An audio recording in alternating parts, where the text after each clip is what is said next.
नमस्कार मंडळी. तुम्हा सगळ्यांना स्वातंत्र्य दिनाच्या खूप खूप शुभेच्छा. आज शुभेच्छा देताना मन आनंदाने आणि अभिमानाने भरून आलंय, कारण गेल्या काही दशकांमध्ये आपण केलेल्या प्रगतीने जगाला आज भारताची दखल घ्यायला भाग पडलेला आहे.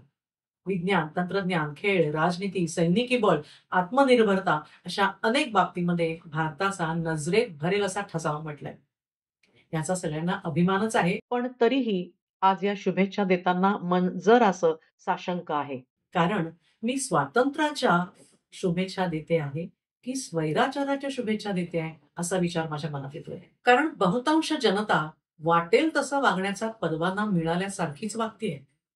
देशाला स्वातंत्र्य मिळालं म्हणजे इंग्रजांकडून आपल्या हाती सत्ता आली. मग सगळ्यांनी मिळून देशाची प्रगती करण्यासाठी प्रयत्न होणं अपेक्षित होतं. पण प्रत्यक्षात वेगळंच चित्र आहे.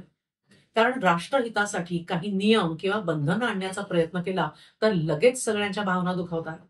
देशहितासाठी, समाज स्वास्थ्यासाठी काही नवीन करायचं म्हटलं तर केवळ विरोधासाठी विरोध करणं हे काही लोकांचं उद्दिष्ट असल्यासारखं दिसतंय. मग भारताची प्रगती सगळ्यांना नकोय का?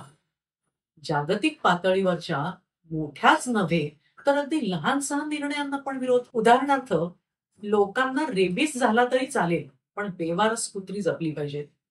लोकांना दमा, अस्थमा झाला तरी चालेल, पण कबुतरांचं रक्षण केलं पाहिजे.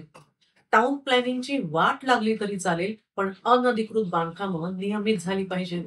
रस्त्यात अपघाताने आम्ही मरू, पण हेल्मेट घातले पाहिजे हे सांगणारे तुम्ही कोण? सगळ्या महापुरुषांच्या जयंत्या, पुण्यतिथ्या त्यांनी सांगितलेले मार्ग हे डीजेच्या ढणढणात नाचत आम्ही अंगी काढू, तुम्ही जाब विचारायचा नाही.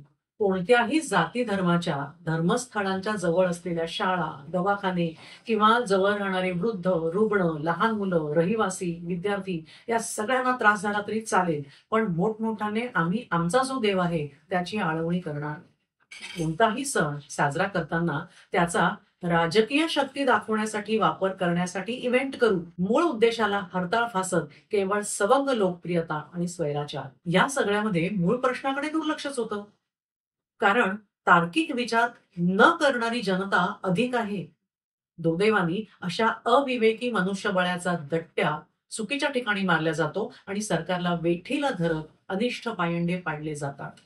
हे सगळं बघता मिळालेल्या स्वातंत्र्याचा उपयोग आपण खरंच प्रगतीसाठी करतोय का असा प्रश्न पडतो. तेव्हा आजच्या दिवशी 2-4 झाडं लावून, एखादा चौक रस्ता साफ करून, देशाची गाणी लावून, तिरंगी कपडे घालून स्वातंत्र्य दिवस साजरा होणार नाही. तर माझं सारासार विचार करण्याचं स्वातंत्र्य वापरून समोर घडत असलेल्या चुकीच्या ठिकाणी झापडबंद पद्धतीने मी एखाद्या मेंढरासारखा गर्दीत सामील होत नसेल, तरच मला वाटतं आजचा स्वातंत्र्य दिवस हा खऱ्या अर्थाने साजरा होईल.